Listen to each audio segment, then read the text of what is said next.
नमस्कार दोस्तों, आज के हमारे इस वीडियो में हम आपके लिए वैकुंठ चतुर्दशी की पौराणिक कथा और इसका महत्व लेकर आए हैं।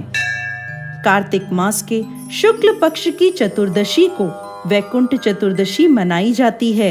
यह दिन हिंदू धर्म के लिए एक पवित्र दिन माना जाता है, क्योंकि इस दिन भगवान विष्णु और भगवान शिव दोनों की पूजा की जाती है। यह दीपदान के महोत्सव के रूप में भी मनाया जाता है।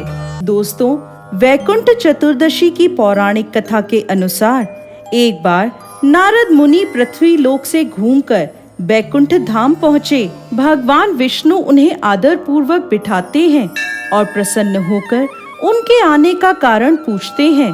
तब नारद जी कहते हैं, हे प्रभु, आपने अपना नाम कृपा निधि रखा है। इससे आपके जो प्रिय भक्त हैं वही तर पाते हैं। जो सामान्य नर नारी हैं वो वंचित रह जाते हैं। इसलिए आप मुझे कोई ऐसा सरल मार्ग बताएं जिससे सामान्य भक्त भी आपकी भक्ति कर मुक्ति पा सकें। यह सुनकर भगवान विष्णु बोले, हे नारद, मेरी बात सुनो।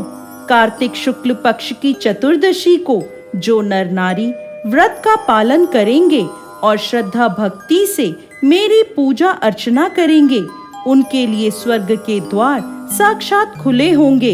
इसके बाद भगवान विष्णु ने जय विजय को बुलाया और उन्हें कार्तिक चतुर्दशी को स्वर्ग के द्वार खुले रखने का आदेश दिया।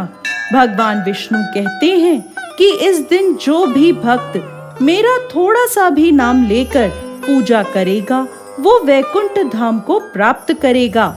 आगे भगवान विष्णु ने नारद मुनि को एक कथा सुनाई। एक समय की बात है, उज्जैन नगरी में धनेश्वर नाम का एक ब्राह्मण रहता था, जो रस, कंबल और चमड़े का व्यापार करता था। वो सदा दुष्कर्म में लिप्त रहता था। व्यापार के लिए वो नगर नगर घूमता था। एक दिन व्यापार के सिलसिले में वो माहिष्मती नगरी में पहुंचा, जहां नर्मदा नदी में स्नान करने के लिए हजारों श्रद्धालु आए हुए थे। कार्तिक का महीना था, वो भी पूरा महीना वहां रहा। प्रतिदिन उसने वैष्णवों के मुख से भगवान विष्णु का कीर्तन सुना।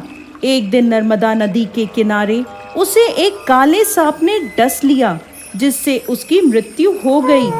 यम के दूत उसे बांधकर कोड़े बरसाते हुए यमपुरी ले गए। वहां यमराज ने आदेश दिया कि इसे कुंभीपाक नरक में डाल दो। वहां पहुंचकर जैसे ही यम के दूतों ने उसे गरम तेल की कढ़ाई में डाला तो वह शीतल जल हो गया। ये देखकर वो सभी चकित हो गए। उन्होंने सारी घटना यमराज को बताई। उसी समय नारद मुनि वहां प्रकट हुए और बोले, हे सूर्य नंदन, ये ब्राह्मण नरक के योग्य नहीं है। जो व्यक्ति पुण्य कर्म करने वालों का दर्शन, स्पर्श और श्रवण करते हैं, वे उनके पुण्य का छठा अंश प्राप्त कर लेते हैं।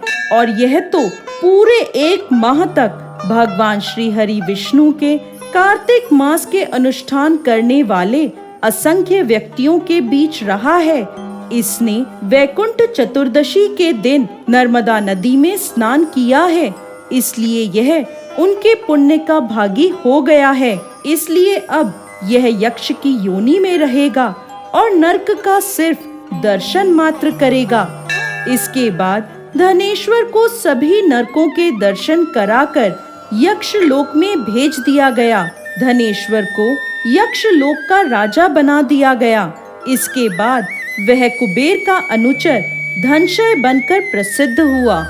हे भगवान श्री हरि विष्णु, जैसी कृपा आपने धनेश्वर पर करी, वैसे ही इस कथा को कहते, सुनते और हुंकारा भरते सब पर करिएगा। दोस्तों, वैकुंठ चतुर्दशी का व्रत और पूजन सभी श्रद्धालु पुत्र प्राप्ति या संतान प्राप्ति की कामना से मनाते हैं, तो वहीं अनेक श्रद्धालु मोक्ष के भाव से इस दिन की पूजा अर्चना करते हैं। वैकुंठ चतुर्दशी के दिन ही भगवान विष्णु ने भोलेनाथ की तपस्या कर सुदर्शन चक्र प्राप्त किया था, तो वहीं भगवान श्री राम ने रावण वध के उपरांत ब्रह्म हत्या के पाप से मुक्ति हेतु इसी दिन भोलेनाथ की पूजा अर्चना कर वह पाप मुक्त हुए थे।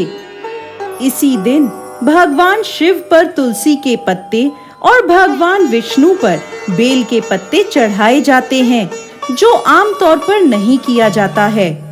जय श्री हरि विष्णु।